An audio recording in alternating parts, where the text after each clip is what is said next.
everyone, welcome to today's session. How are you all? I hope you all are doing well. The chapter for today's session is thick and thin. Now children, suppose you have two books. One book has 200 pages and one book has 10 pages.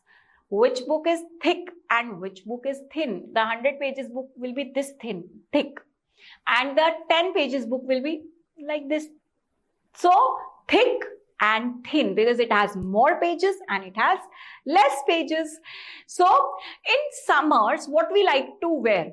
We like to wear very thin clothes, a single pair of t-shirt and shorts, right? We cover our body with thin clothes, very light clothes, cotton clothes, right? On the other hand, in winters, what we do? We want to have thick layer on our body. Why? To protect us from winds, from cold weather.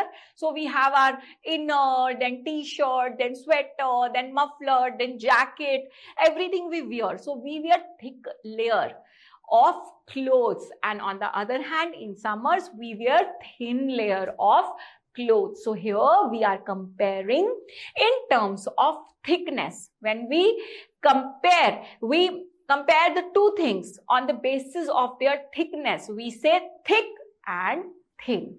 In your book, there are two logs. One log is thick, wide. On the other hand, the second log is thin.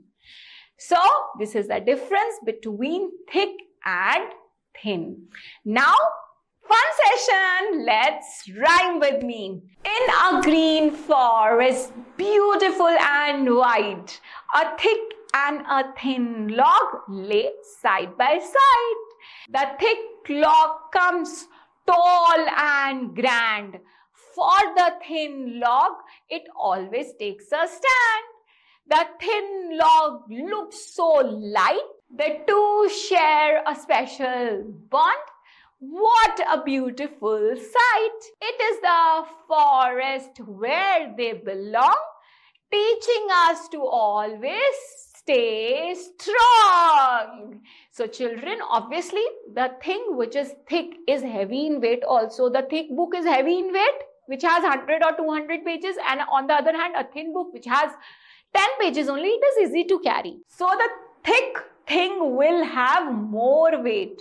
On the other hand, the thin thing will be less in weight, will be easy to carry.